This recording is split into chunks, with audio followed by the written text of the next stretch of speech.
27 رجب المرجب وہ رات ہے کہ جس رات اللہ تبارک و تعالی جل مجدہ العظیم نے اپنے محبوب مکرم صلی اللہ تعالی علیہ وبارک وسلم کو مسجد حرام سے لے کر مسجد اقصی تک اور مسجد اقصی سے سدرۃ المنتہا تک اور سدرۃ المنتہا سے پھر لامکان تک کی سیر کرائی، جس کا ذکر اللہ تبارک و تعالی جل مجدہ العظیم نے قرآن مقدس کے 15ویں پارے کی ابتدا میں فرمایا ہے۔ سبحان الذی اسری بعبدہ لیلا من المسجد الحرام الی المسجد الاقصی الذی بارکنا حولہ لنریہ من آیاتنا انہ هو السمیع البصیر۔ تو اس رات کی بڑی فضیلت ہے، اس رات میں قیام اللیل کی بڑی فضیلت ہے، رات کو عبادت کرنا، تسبیح و تحلیل کرنا، ذکر اذکار کرنا، اوراد و وظائف کرنا، ان کی بڑی فضیلت ہے۔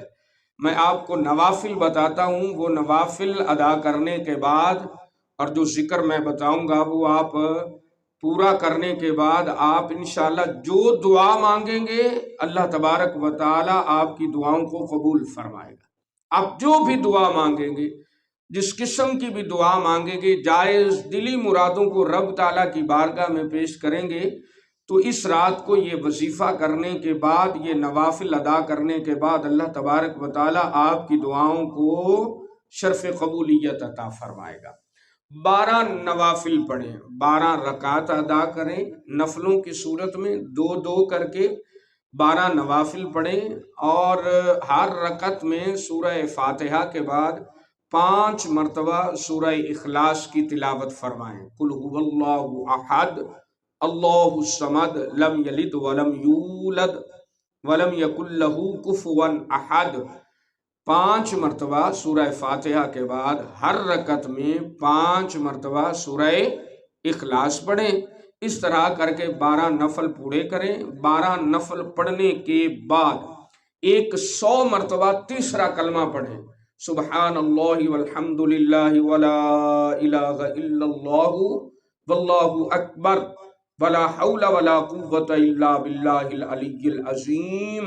100 مرتبہ 12 نوافل پڑھنے کے بعد 100 مرتبہ تیسرا کلمہ پڑھیں، اس کے بعد 100 مرتبہ استغفار کریں۔ 100 مرتبہ استغفار کرنے کے بعد 100 مرتبہ درود شریف پڑھیں، آپ کو جو بھی درود شریف آتا ہے وہ پڑھیں۔ 27 رجب المرجب کا روزہ بھی رکھیں۔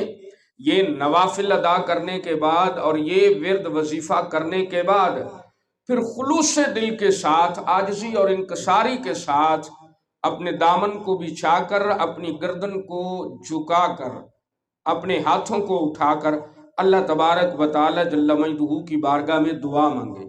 آپ جو بھی دعا مانگتے چلے جائیں گے اللہ تبارک و تعالی اس وظیفے اور نوافل کی برکت کی وجہ سے اور 27 رجب المرجب کی عظمت والی رات کی برکت کی وجہ سے اللہ تبارک و تعالی آپ کی دعاؤں کو شرف قبولیت عطا فرمائے گا۔